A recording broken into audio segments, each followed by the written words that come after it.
오늘 주실 하나님의 말씀 가지고 요한복음 강의 계속해서 이어나가도록 하겠습니다. 53번째 말씀입니다.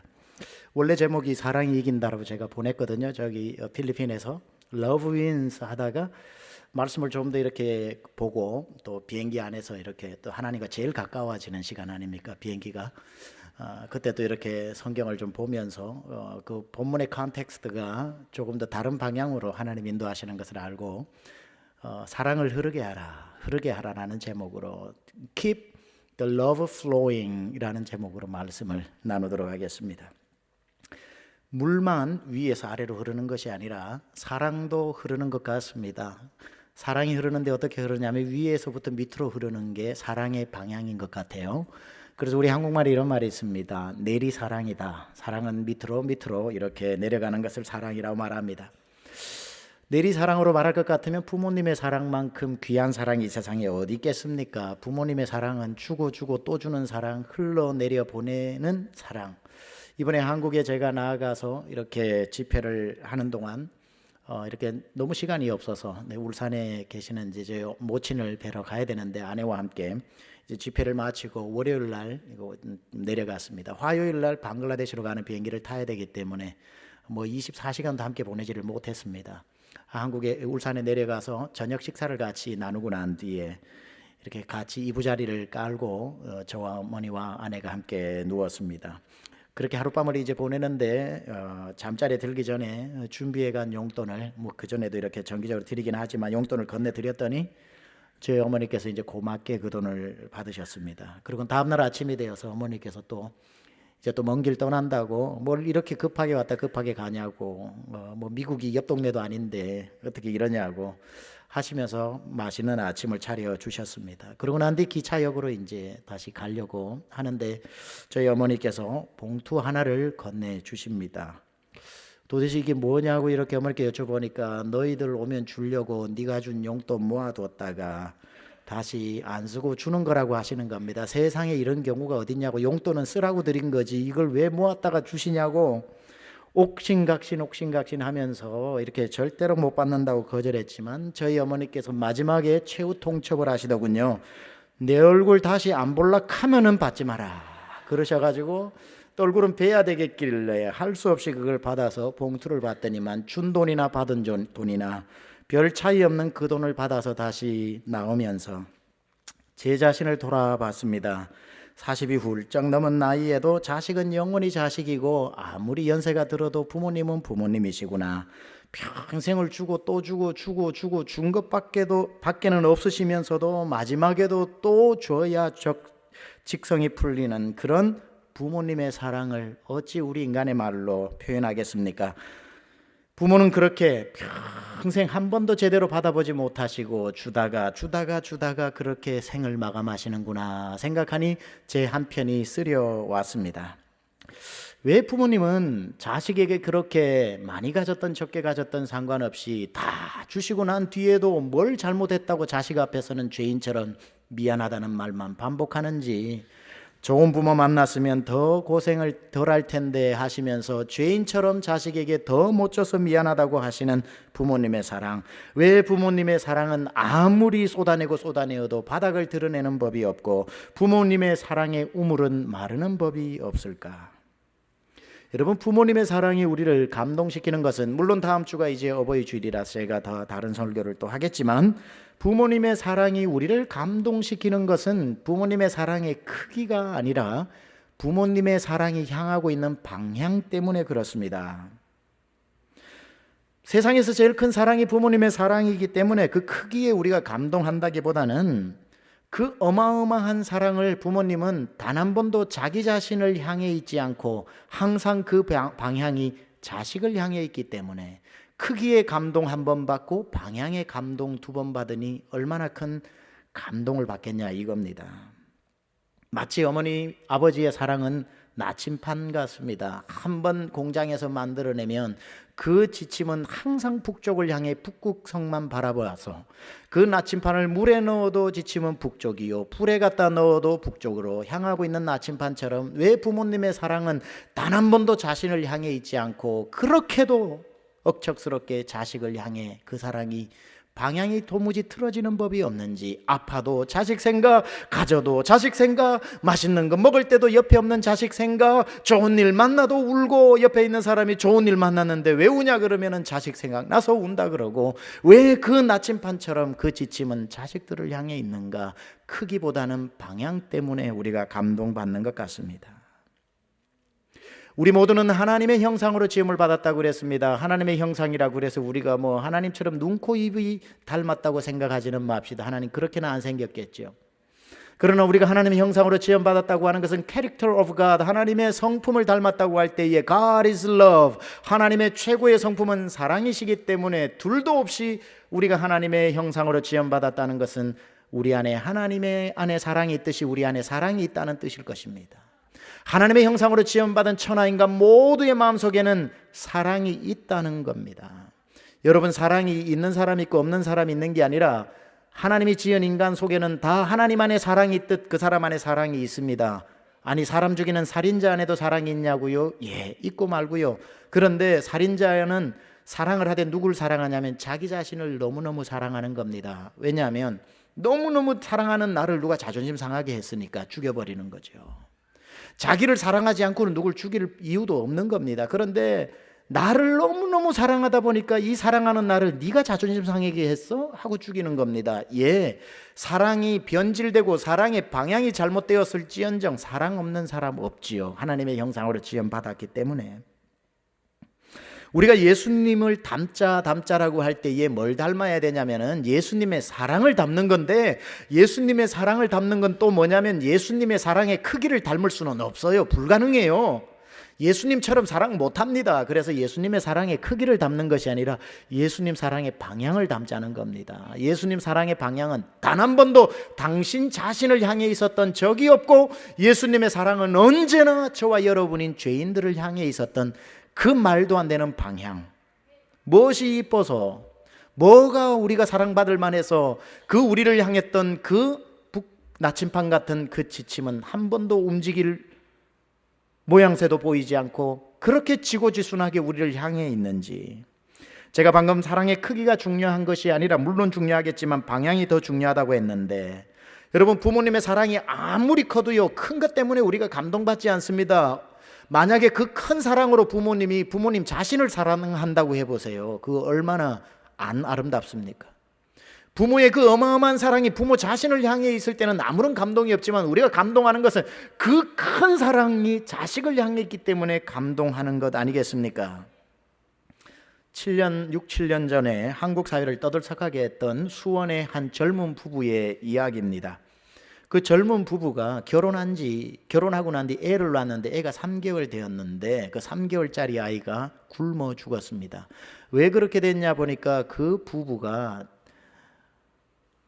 컴퓨터 게임 중독에 빠져가지고 밤이건 낮이건 하루에서 10시간도 넘게 컴퓨터만 하는 겁니다. 자기 좋아하는 걸 하는 거지요. 부모의 책임을 다하지 않은 거죠. 옆에서 애가 배가 고파서 10시간 이틀 굶고 3일 굶으면서 웁니다. 엄마 우유 달라고, 엄마 젖 달라고. 그 소리가 들리지 않습니다. 결국 울다 이 아이는 엄마 옆에서 굶어 죽었습니다. 한번 생각해 보세요. 부모의 사랑이 그 사람 속에 없었던 건 아니지만 그 부모들이 그 사랑을 자녀를 향해 있지 않고 자기 자신들을 향해 버렸을 때는 옆에 자식들이 죽고 마는 거지요.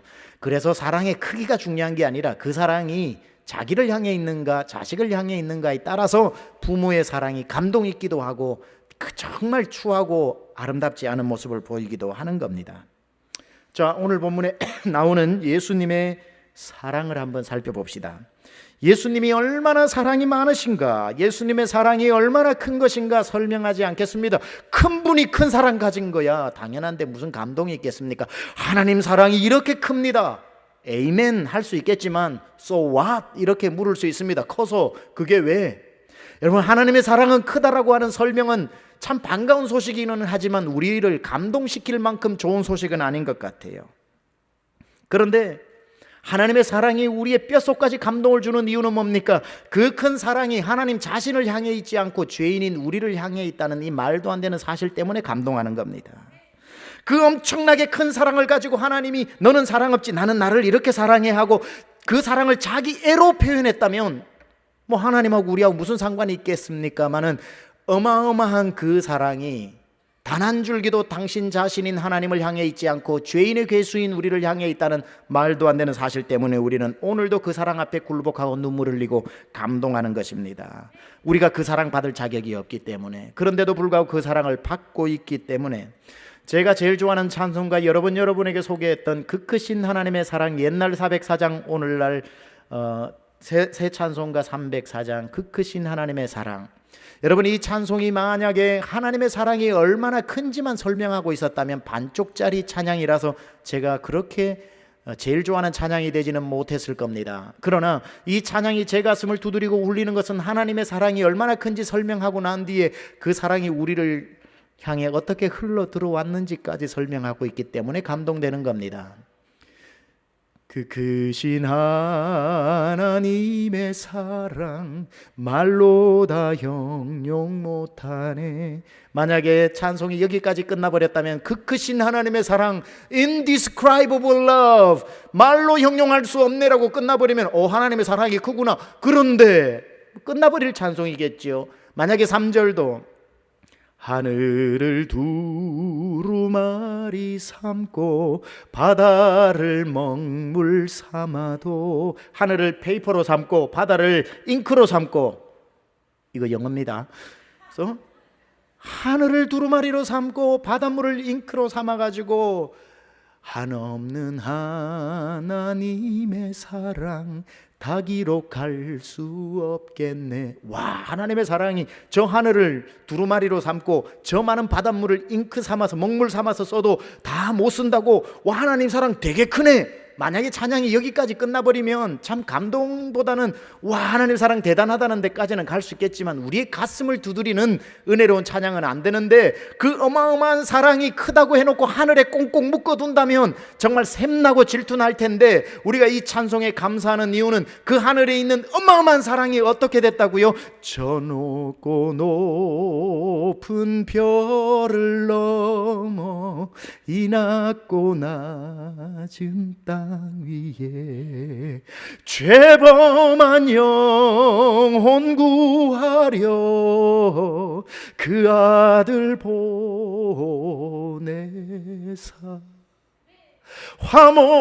화목제물 삼으시고 죄 용서하셨네. 생각해 보세요. 그 어마어마한 사랑이 하늘에만 있었다면 멀디 먼 사랑이겠지만, 우리가 감격하는 것은 그 사랑을 우리에게 주고파 저 높고 높은 별을 넘어 이 낮고 낮은 땅 위에 죄범한 영혼 구하려 이 땅까지 와서 그 사랑을 줘버리는 그 사랑이기 때문에, 그 사랑이 우리를 향해 있는 방향 때문에 우리는 감동하게 되고, 후렴에서 클라이맥스로 우리는 격정적이게 이 찬송을 부를 수 있는 거죠. 하나님 그 신 사랑은 측량다 못하네. 영원히 변치 않는 사랑 성도여 찬양하세. 어찌 찬양하지 않을 수 있겠습니까? 그 사랑이 하늘에 머물러 있지 않고 우리를 향해 방향을 설정하고는 저 높은 별을 넘어 이 낮고 낮은 땅까지 내려와서 죄범한 한 영혼을 구하는 하나님의 사랑. 우리는 하나님의 사랑의 크기에 감동하는 것이 아니라 그 우리를 향한 사랑의 방향에 감동하는 것입니다.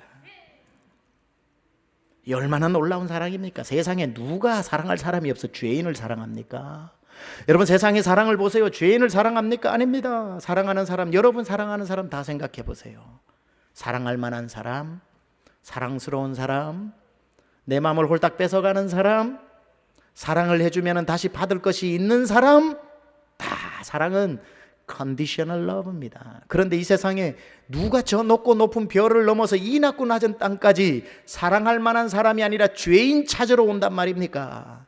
그러니 그 사랑을 무엇에 비유할 수 있단 말입니까? 세상에 사랑할 만한 사람을 사랑하는 사람은 부지기수라도 죄인을 사랑하는 사람은 많지 않아서 이 사랑을 받아버린 사도 바울은 로마서 5장 7절 8절에서 이렇게 고백하지 않을 수가 없었던 거죠. 의인을 위해 죽는 자가 쉽지 않고 선인을 위해 용감히 죽는 자가 혹 있을 수 있겠으나 우리가 아직 죄인 되었을 때에 그리스도께서 우리를 위하여 죽으심으로 하나님께서 우리에 대한 자기의 사랑을 확증하셨느니라. 한번 세상의 사랑을 너무 잘 표현하고 있잖아요.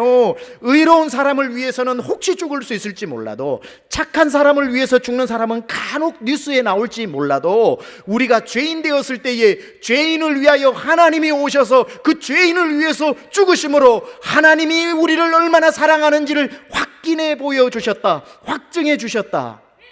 이 사랑을 우리가 받고 있는 거지요. 그래서 감동스러운 겁니다. 사랑받을 자가 사랑받는 것이 아니라 사랑받을 수 없는 undeserved, 우리는 받을 자격이 없는 우리가 하나님으로부터 사랑을 받는 것. 오늘 본문으로 돌아가 봅니다. 34절에 예수님이 이렇게 말씀하셨습니다. 이거 잘 새겨드리셔야 됩니다. 같이 한번 읽어봅시다. 34절 시작. 서로 사랑하라. 내가 너희를 사랑한 것 같이 너희도 서로 사랑하라. 여러분 이거 읽고 또 읽고 또 읽어도 잘 모르실 텐데 잘 들으셔야 됩니다. 후반부 이런 내용이 쓰여져 있습니다. 내가 너희를 사랑한 것 같이 너희도 서로 사랑하라. 여러분 만약에 사랑이 give and take, 줬다가 받고 줬다가 받는 거라면 이 본문은 이렇게 전개되어야 됩니다. 내가 너희를 사랑했으니 너희도 나를 사랑해라, 이래야 되는데 오늘 본문은 그렇게 말씀하지 않고 뭐라 그럽니까? 내가 너를 사랑한 것 같이 너도 누군가를 사랑하라, 이렇게 말하고 있습니다. 사랑은 giving and giving이지 giving and receiving, taking이 아니라는 겁니다. 우리는 자칫 읽으면 내가 너희를 사랑했으니 너도 나를 사랑해야지라고 give and take로 읽으면 안 되고, 오늘 본문이 감동되는 것은 하나님은 주고 끝 받으려고 하시지 않는다는 거예요. 내가 너희를 사랑했으니 너도 날 사랑하라가 아니라 내가 널 사랑했으니 이제 너희도 서로 사랑해라. 나에게 받은 사랑을 누군가에게 나누어 주라. 왜 예수님이 이렇게 말씀하셨냐면 사랑은 주어서 다시 그 사람에게서 사랑을 받는, 주고받는, 되풀이하는 것이 아니라 사랑은 흘려보내는 것이다. 여러분 세상에 비뚤어지고 잘못된 사랑 두 가지 설명드릴게요. 첫 번째 잘못된 사랑, 고여있는 사랑. 두 번째 주어놓고 다시 받으려고 하는 사랑. 첫 번째 고여있는 사랑이 왜 병든 사랑인지 한번 말씀드리겠습니다. 여러분 사랑은 흘려보내야지, 사랑을 자기 안에 고여가지고 그 자기 안에 있는 사랑을 자기만 사랑하는 데 사용하는 것, 이걸 고여있는 사랑이라고 합니다. 한번 보세요. 하나님이 그 사람에게 복을 주셔가지고 물질의 복, 건강의 복, 자녀의 복, 관계의 복, 부부의 복, 없는 복 없이 하나님이 복의 복을 그 사람에게 줬다고 합시다. 그런데 만약에 그 사람이 그 복을 흘려보내는 데 사용하지 않고 복 주셨네, 이거 날 위해 써야지 하고 하나도 밖으로 안 나가고 전부 자기를 위해서 그 은혜와 복을 사용해버리고 그 자기 사랑하는데 그 모든 것을 표현했다고 합시다. 하나님 나에게 복 주셨네, 이제 나한테 제일 좋은 옷 입혀야지, 제일 좋은 집에 살게 해야지, 제일 안전한 차를 타게 해야지, 제일 좋은 음식점 가서 제일 고급 음식만 먹게 해야지, 기념일 때마다 나에게 제일 좋은 선물 해야지. 하나님의 주신 복을 자기 사랑하는 데만 다 써버리는 사람, 복이 고여있는 사람, 사랑이 흐르지 않고 자기 안에 고여있는 사람, 이 사람은 남들이 볼 때는 많은 복을 누리는 것 같지만 하나님 눈에는 불쌍하기 이를 데 없는 그런 사람입니다. 불쌍한 사람이에요. 둘째로 첫 번째 사랑을 남에게 나눠주지 않고 자기 사랑하는 데만 사용하는 것이 비뚤어진 사랑이라면, 두 번째는 뭐냐면 사랑을 해놓고 다시 그 사람에게 그에 합당한 사랑을 받으려고 하는 사랑도 잘못된 겁니다. 사랑은 주면 끝이지 줬다고 받는 게 아니지요. 만약에 줬는데 받으려면 그건 사랑이 아니라 투자라고 말합니다. investment. 요즘 젊은이들 연애하면서 데이트하는 것 보니까 예전과는 많이 달라진 것 같습니다. 주로 데이트하는데 이렇습니다. 내가 저녁 살 테니 너는 커피 사. 여러분 이거는 사랑이 아닙니다. 사랑은 저녁도 사고 커피도 사야지. 내가 저녁 살 테니까 네가 커피 사. Give and take. That's not love. 내가 커피 샀으니까 네가 영화 티켓 사? 네 생일 때 핸드폰 사줬으니까 내 생일 때 핸드백 사줘? no. 이거는 사랑이 아닌 거지요. 핸드폰도 사주고 핸드백도 사줘야 그게 사랑이지. 벌써 싫잖아요 여러분, 그 말 들어도. 그러니까 사랑이 아닌 겁니다. 이건 굉장히 합리적인 것 같지만 그런 모습 속에 사랑을 찾아볼 수는 없죠. 계약 관계입니다. 거래 관계입니다. 여러분 거래의 특징이 뭔 줄 아세요? 깨진다는 특징입니다. 거래가 성사되지 않으면 깨지는 겁니다. 그런 마음으로 결혼을 하는 거죠. 내가 이거 해줄 테니까 당신 이거 해와. 그렇게 거래 관계 속에서 만났으니까 거래가 깨지니까 가정도 깨지는 거죠. 사랑은 give and take가 아닙니다. giving and giving입니다.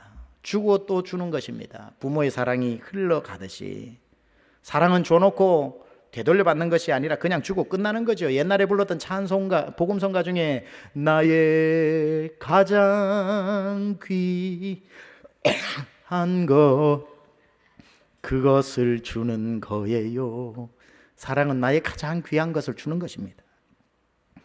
예수님의 사랑의 특징이 뭡니까? 줬으니 우리 보고 무엇을 요구하시는 게 아니라 주고 또 주고 주고 또 주시다가 물 한 방울 피 한 방울 남기지 않고 다 줘버리시는 사랑. 이 땅에 오셔서 33년 사시면서 우리에게 주신 은혜와 사랑을 한없이 부어주셨고 십자가 위에서는 피를 다 흘려주셨고 겟세마네에서 기도하실 때에는 땀방울이 핏방울이 되도록 우리를 위해 중보해서 기도해 주셨고 땀을 흘려주셨고 피를 흘려주셨고 눈물 예루살렘아 예루살렘아 울어주셨고 골고다 언덕에서는 다 흐르다 못해 이제 남은 것이 없으니까 피 한 방울까지 마지막 물 한 방울까지 다 나누어 주시고는 그리고는 그 사랑을 끝까지 보여주신 흘려보내는 사랑. 그게 흐르니까 그 은혜가 우리에게 바닷물결처럼 지금 밀려오고 있는 것 아니겠습니까? 그렇게 다 주시고 난 뒤에 예수님이 어디 한번 여러분에게 이렇게 말씀하신 적이 있습니까? 누구야? 빈대도 나 짝이 있다잉. 내가 너를 위해 이렇게 생명도 주었으니 이제 너는 나한테 이런 거 해줘야 되지 않겠니? 주님은 한 번도 이렇게 우리에게 질문하신 적이 없습니다. 주님은 주시고 끝입니다. 그냥 이렇게 말씀하시는 거죠. 누구야? 네가 나에게 받은 사랑을 너무 커서 나에게 다시 갖고 싶다고 해도 갚지 마라. 나는 갚아라고 준 사랑이 아니다. 정녕 갖고 싶다면 그 마음으로 누군가에게 그대로 그 사랑을 흘려보내줘라. 그게 나에게 갚는 유일한 길이다. 주님께 받은 사랑 주님께 돌려드리는 것이 아니라 주님께 받은 사랑 돌려드리고 싶다면 누군가에게 받은 사랑처럼 나누어주는 것, 그게 하나님께 갚는 유일한 길이라는 겁니다. 여러분이 정말 하나님께 그 받았던 무한한 사랑을 하나님께 되돌려 드리고 싶다면 오늘부터 사람을 찾으십시오. 여러분의 사랑을 흘려보내줄 만한 사람. 그렇게 여러분의 사랑은 누군가에게 흘려보내고 그 사랑은 누군가에게 흘려보내고 그 사랑은 누군가에게 흘려보내면 그 사랑이 머물러 있지 않고 흘러 마침내 주님의 사랑이 내 안에 흘러들어오고 그 사랑이 누군가에게 흘러가고 그 사랑이 누군가에게 흘러감으로 온 땅에 그리스도의 사랑으로 충만해지는 것입니다. 그런데 받았던 사랑 주님 돌려드려요. 또 받았는데 누가 돌려드려요. 받았는데 돌려드리버리면 그 사랑은 give and take로 단 하나도 흘러가지 않을 것입니다. 그래서 하나님의 사랑이 우리 안에 들어오면 주님께로 가는 것이 아니라 세상으로 나가는 것입니다. 그래서 땅 끝까지 하나님의 그리스도의 사랑이 흘러갈 수 있게 하는 것. 여러분, 이스라엘 땅에는 두 개의 호수가 있지요. 여러분이 잘 아는 것처럼 갈릴리 호수와 사해가 있습니다. Sea of Galilee and the Dead Sea. 이 두 개의 이 호수는 큰 차이가 있습니다. 크기는 사해가 조금 더 크지만 갈릴리 호수는 거기에 아주 많은 물고기들이 풍성해서 그물만 내리면 찢어질 만큼 올라오고 그 주변은 아름답기 그지없어서 로마의 티베리우스 황제도 휴양지를 만들 정도로 거기는 아름다운 도시로 풍요로운 도시였지요. 그러나 알다시피 거기에서 100km 요단강을 타고 내려가면 사해가 나오는데 사해는 물고기 한 마리 살지 않고 다 죽어버리는 죽음의 바다라고 부릅니다. 왜 어느 하나에는 진기한 산의 진미가 가득한 호수가 되고 하나는 물고기 한 마리 살지 않는 것이 되었을까? 차이는 단 한 가지밖에 없습니다. 고여 있느냐 흘려보내느냐의 차이지요. 갈릴리 호수는 위로 헐몬산 만년설이 녹아서 내려오는 물을 그냥 기쁘게 받아들여서 자기 갈릴리 호수에 가두어두고 단 한 방울도 밑으로 내려주는 것이 아니라 받았으니 주자 하고 요단강으로 흘려보냈더니만 들어오는 물이 있고 나가는 물이 있으니까 물이 썩지 않고 계속해서 살아있는 리빙 와럴이 되어서 그 안에 물고기도 풍요롭고 그 주변에는 과일나무들이 풍성하고 그 주변에는 사람들이 많은 살아있는 바다가 되는 것이고 그 요단강으로 내려온 그 물을 받은 사해는 한 방울도 다른 곳으로 흘려보내지 않기 때문에 고이다 못해 나중에 썩어져 버리는 죽은 바다가 되더라는 겁니다. 우리의 삶 아니겠습니까? 하나님으로부터 온 복을 여러분 흘려보내면 손해일 것 같죠? 아니요, 그게 여러분 사는 길입니다. 그래야 여러분 안에 물고기가 풍성하고 여러분의 삶에 산의 진미가 넘치고 그 주변에는 사람들이 많고 오곡백과가 열리고 12나무의 12광줄이 각양실과들이 맺히는 풍성한 갈릴리 호수의 삶을 살 것인가? 이거 어떻게 받은 은혜인데 이걸 나누어줘, 어떻게 받은 복인데 이걸 나누어줘, 꽁꽁 걸어 잠그고 있다 보면 어느새 여러분의 삶은 사해가 되고 마는 겁니다. 한 분도 우리 세미학교 성도님은 사해의 삶을 살지 않고 다 갈릴리의 복을 누리시기를 축원합니다. 예수전도단이라고 하는 선교단체에서 가장 많이 쓰는 용어가 flowing이라고 하는 단어입니다. 해석하자면 흘려보낸다는 거지요. flowing. 그 단체는 이걸 굉장히 이 단어를 많이 묵상하더군요. flowing이 이런 겁니다. 만약에 여러분에게 천불이 생겼다고 합시다. 일부 예배 때 100불이라고 했더니만 별로 감동이 안 와가지고 제가 10배 올렸습니다. 천불이 생겼다고 합시다. 자기 사랑하는 사람은 어떻게 반응하냐면, 어머, 천불이 생겼네? 이걸로 뭐 하지? 하고 자기를 먼저 생각하고 자기에게 투자합니다. 핸드백 사야 되겠다. 이거 가지고 내가 아이폰 새로 바꿔야 되겠다. 그래서 천불이 생기면 제일 먼저 생각하는 게 자기입니다. 자기를 사랑하니까. 그게 고인 사랑입니다. 그런데 기브앤테이크의 사랑은 천불이 생겼네? 가만있어 봐. 내 친구가 돈이 필요하다고 그랬는데 가서 물어봐야지. 너 그때 돈 필요하다고 그랬지? 내가 천불 빌려줄게. 고마워. 뭐 공짜 아니야. 2% 갚아? 20%? 그래가지고 주고받는 그 어떤 거래, 투자 개념으로 이렇게 하는, 그것도 잘못된 사랑이죠. 플로잉은 뭐냐면 이겁니다. 갑자기 천불이 생겼어. 나한테 천불이 생겼네? 기분 나쁘세요? 만불 올릴까요? 뭐 이래도 없는 돈 저래도 없는 돈 그냥 이왕이면 팍팍 써볼까요? 그냥 만불이 생겼네. 왜 만불이 생겼지? 왜 나한테 이 만불이 흘러 들어왔지 생각하는 겁니다. 그때 날 위해 뭘 쓸까? 누구한테 투자할까 생각하는 게 아니라 이렇게 생각하는 겁니다. 기도하면서, 주님, 저한테 만불이 흘러 들어왔는데 만불이 어디로 흘러가야 합니까? 제가 누구한테 줘야 될지 모르니 기도하는 거죠. 하나님, 그 사람을 만나게 하시고 생각나게 하시고 설교 듣는 중에도 떠올리게 하여 주시옵소서.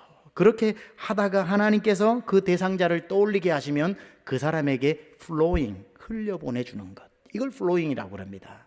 그런데 예수전도단이라든지 선교단체에서 flowing을 할 때는 무명으로 합니다. 왜 무명으로 하는 줄 아세요? 이름을 내고 내가 주는 거라 그러면 사람에게 누구나 채무의식이 있어서 이 사람에게 갚아야 된다는 부담감을 가지고 삽니다. 근데 무명으로 하면은 그 사람도 갑자기 만불이 생긴 거잖아요. 그러면은 갚을 사람이 누군지 모르니까 필요한 사람에게 또 플로잉하게 되어 있는 거죠. 그러다 보면 이 만불이 그 사람에게 가고 그 사람이 필요를 채워지고 난 뒤에 만불이 생기면 또 플로잉하고 또 플로잉해서 이 만불이 100명, 1000명에게로 흘러갈 수 있다는 거지요. 그래서 이 플로잉을 하는 것이 바로 사랑의 본질입니다. 흘려보내는 것. 전도서 11장 1절에서 2절 보니까 이 플로잉이 잘 설명되어 있더군요. 너는 내 떡을 물 위에 던져라. 여러 날 후에 도로 찾으리라. 여러분, 이게 플로잉의 기가 막힌 방법입니다. 2절도 한번 보세요. 7에게나 8에게 나눠줄지어다 무슨 재앙이 땅에 임할는지 내가 알지 못함이니라. 1절로 한번 돌아가서 띄워주세요. 여기 보면은 너는 내 떡을 물 위에 던져라.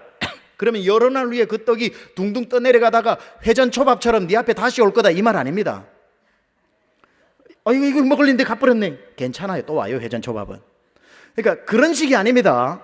물 위에 던져라. 무슨 이 강이 회전으로 되어 있습니까? 이게 아니라 네가 배부르고 갑자기 떡 한 덩어리가 생겼는데 너에게 당장 필요 없다면 이걸 물 위에 던져라.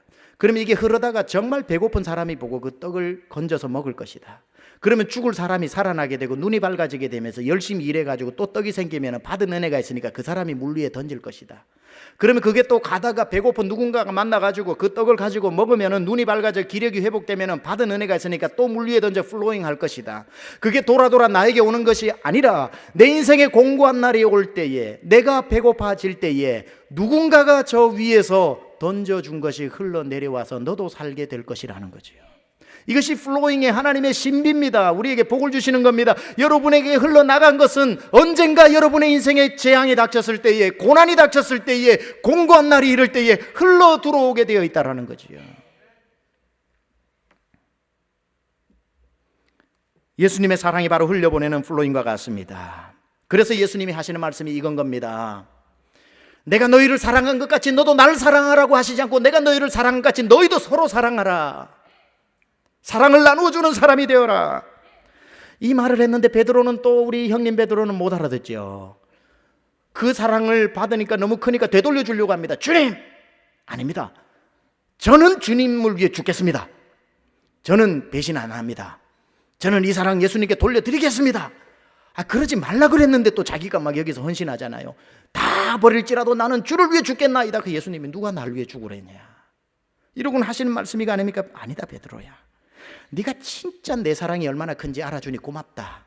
그러나 나를 위해서 그 사랑을 갚아서 네 목숨을 다해 나를 위해 죽으려고 하지 마라. 그 마음이 있거들랑 그 마음 가지고 누군가를 위해 죽어주어라. 누군가를 위해 그 사랑을 흘려보내라. 그게 내가 원하는 것이다. 이게 나중에 우리가 요한복음 제가 21장 강의할 때 또 살펴보겠지만 예수님이 갈릴리 호숫가에 갔을 때에 베드로를 만나고 난 뒤에 베드로에게 물어봤지요. 요한의 아들 시몬아, 네가 나를 사랑하느냐? 그럴 때 베드로가 예, 제가 주님을 사랑합니다 하니까 예수님이 뭐라 그럽니까? 날 사랑한다면 내 양을 먹이고 사랑해라. 날 사랑하는 유일한 방법은 너에게 맡겨준 사람을 사랑하는 것이다. flowing하라. 사랑을 다시 don't give that back to me. just flowing out. flowing out. keep the love flowing.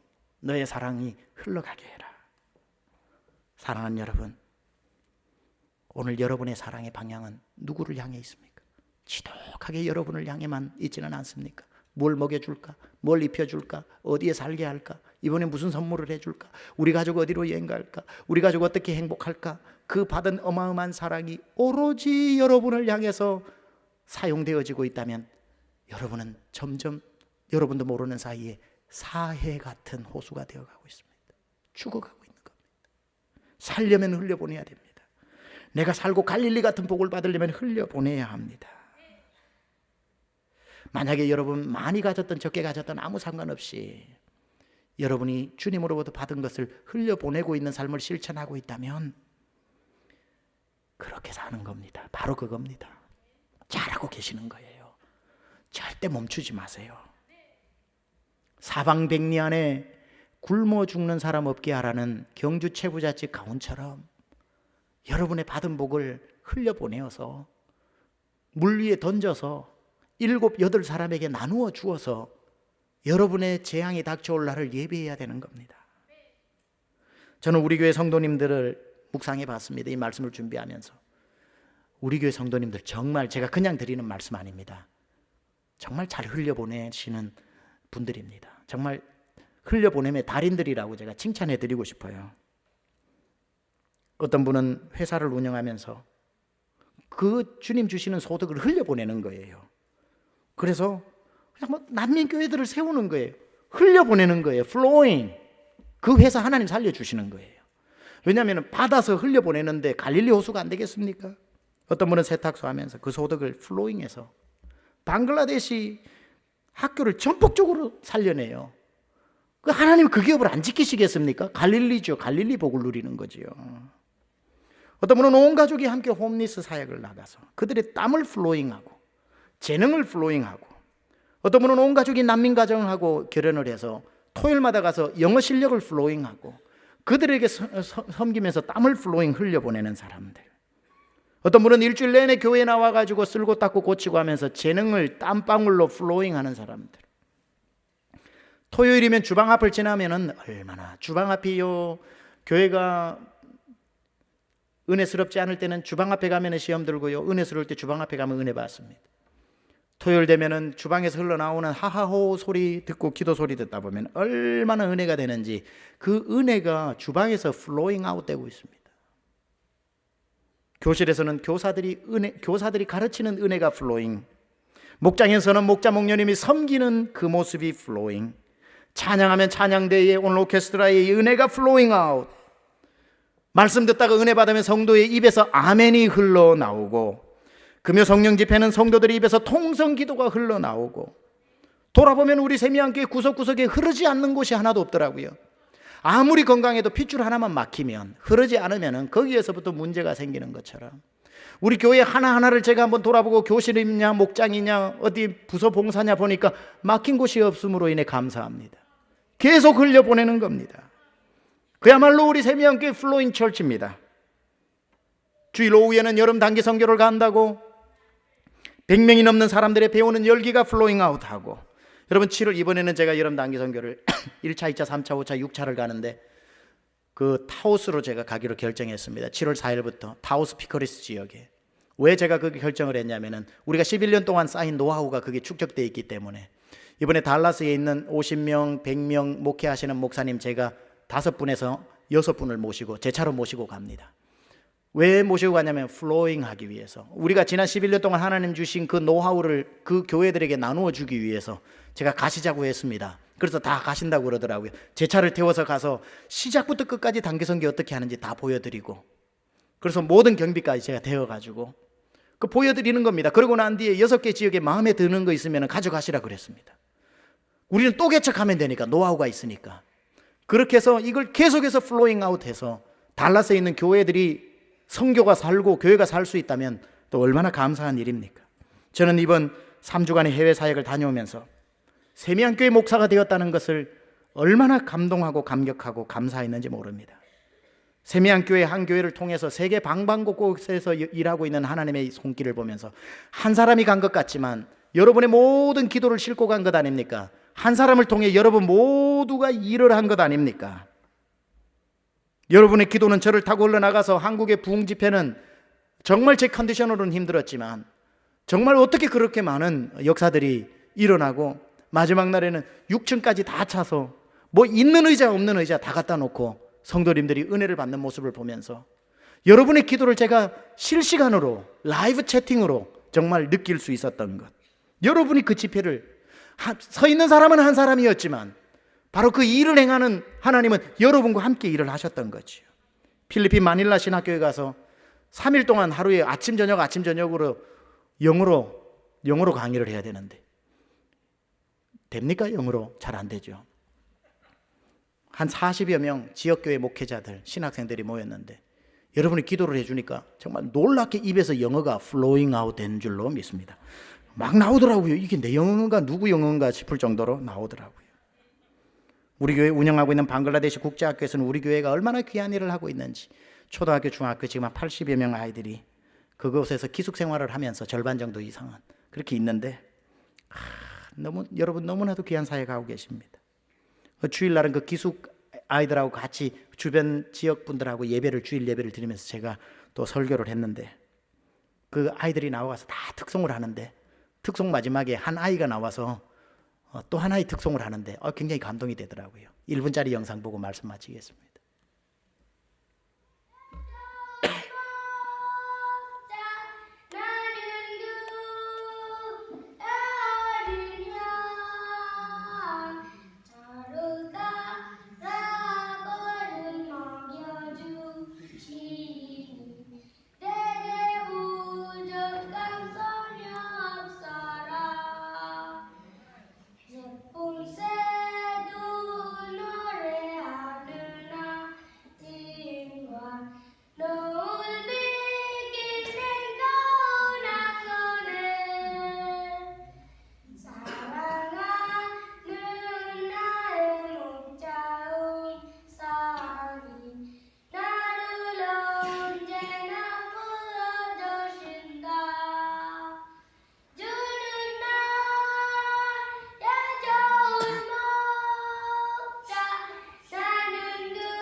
아멘, 아멘. 100% 무슬림, 힌두 가족들입니다. 저 아이들이 와서 1년 내내 먹고 자고 아침부터 학교에서 배우고 저렇게 하나님을 찬송하면서 성경 구절들을 얼마나 많이 외우는지.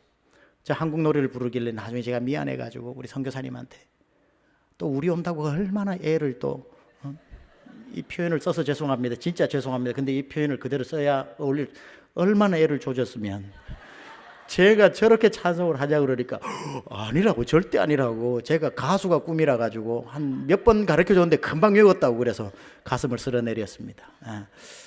그 모습을 보면서 얼마나 감사한지. 우리 유스들도, 우리 방글라 아이들도 하나님의 찬양을 이렇게 아름답게 부르는데, 여러분들의 사역이 그 한 마을을 바꾸고 있고, 그 다카라고 하는 한 도시 수도를 바꾸고 있고, 여러분의 플로잉하는 그 하나의 땀과 눈물과 드리는 헌금들이 고여 있지 않고 흐르고 또 흘러 물 위에 던짐으로 그것이 온 세상에 흘러가서 여러분이 언젠가 주님 앞에 플로잉해서 드린 그 백불천불이 지금 누구에게 흘러가서 1000명을 살리고 있을지 10,000명을 살리고 있을지, 그 돈은 지금도 플로잉하고 있습니다. 앞으로 주님 앞에 이러한 갈릴리 호수 같은 인생으로 계속해서 쓰임받을 수 있기를 우리 주 예수 그리스도 이름으로 축원합니다. 기도합시다. 오늘 말씀을 가지고 한번 돌아봅시다. 하나님, 갈릴리 호수 같은 인생으로 살기 원합니다. 하나님의 주시는 은혜와 복이 제 안에서 머물러 있지 않게 하여 주시옵소서. 하나님 아버지, 흐르게 하여 주시옵소서. 내 떡을 물 위에 던지라고 말씀하신 것처럼 하나님이 주신 것을 플로잉하게 하여 주셔서 이것이 흘러 죽어가는 영혼 살리고, 그 영혼이 살면 또 그가 물 위에 던짐으로 또 흘러 누군가를 살리고, 그가 또 물 위에 던짐으로 누군가를 살리며, 주님 앞에 흘린 땀과 수고와 눈물이 오늘도 1000명을 살리고 10,000명을 살리면서도 여전히 그것이 흐르고 있는 줄로 압니다. 하나님, 사용하여 주시옵소서. 세미한 모든 권속과 그들의 기업을 플로잉 하나님 아버지 비즈니스로 사용하여 주시옵소서. 갈릴리 호수 같은 삶을 살게 하여 주옵소서. 우리 기도하겠습니다. 하나님 아버지, 오늘 이 시간 하나님 앞에 기도하며 나아갑니다. 주님 앞에 아버지 하나님이여 흘려보내게 하여 주시옵소서. 머물러 있지 않게 하여 주시옵소서. 나누고 또 나누고 나누고 또 나누고 나누고 또 나누는 삶을 살게 하여 주시옵소서. 사해 같은 인생 아니라 갈릴리 호수 같은 인생 되게 하여 주셔서, 내가 너희를 사랑한 것 같이 너희도 누군가를 사랑하여 그 사랑을 흘려보내라고 하신 주님의 말씀을 가지고 산을 넘고 별을 넘어 이 낮고 낮은 땅까지 찾아오신 예수님의 사랑처럼 하나님, 우리가 나누게 하옵소서. 흘려보내게 하여 주옵소서. 사용하게 하여 주시옵소서. 주여 하나님, 우리 모두를 사용하여 주시옵소서. 그 신사 하나님, 주님 앞에 고여있는 인생 아니라 흐르는 인생 되게 하여 주옵소서. 흐르고 흘려 넘치게 하여 주시옵소서. 주여, 그리하여 우리 세미안의 모든 권속 기업이 갈릴리의 복을 받게 하여 주옵소서. 그 크신 하나님의 사랑 일어나 찬양합니다. 하나님의 사랑 말로 다 형용 못하네. 저 높고 높은 별을 넘어 이 낮고 낮은 땅 위에 죄번 영원하려 그 아들 보내사 화목제물 삼으시고.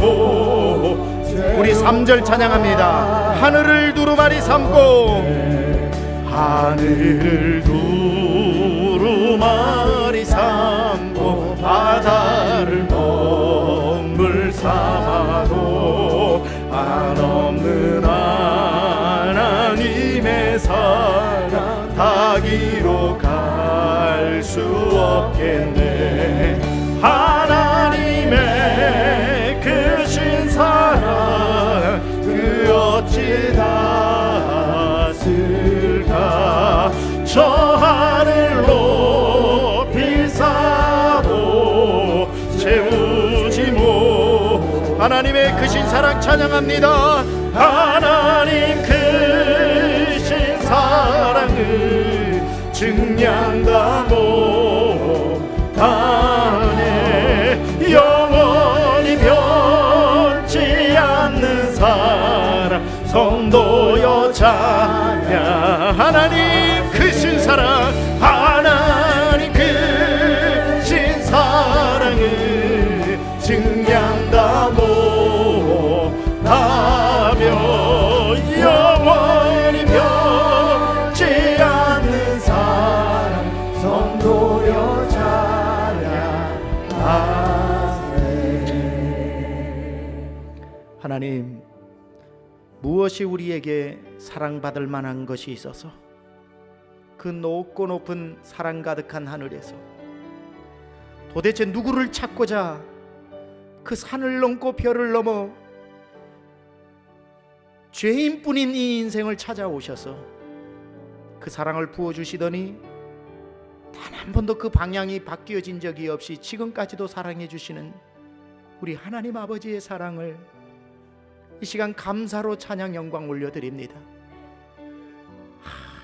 아무도 도와주지 않을 때에 어디선가 물 위에 떡 하나가 나타나 그것 때문에 먹고 살아 눈이 밝아진 사람들이 이 자리에 모였습니다. 이제 하나님 다시 그 떡을 물 위에 던지려고 하는 사람들이 이 자리에 모였습니다. 흘려보내게 하여 주셔서 갈릴리의 복을 누리게 하여 주옵소서. 흐르고 흘려보내는 인생으로 풍성한 주의 공급하심이 끊어지지 않는 복된 인생 우리 세미양 권속 다 되게 하여 주옵소서. 이제는 우리 주 예수 그리스도의 은혜와 하나님 아버지의 놀라우신 사랑하심과 성령님의 감화감동 내주 교통 역사하심이 주의 풍성한 주신 복을 온 열방 가운데 흘려보내며 갈릴리의 축복으로 살아가기로 결단하고 다짐하고 은혜 받고 돌아가는 사랑하는 심령들 머리머리 위에 지금부터 영원토록 함께하옵시기를 간절히 축원하옵나이다. 아멘.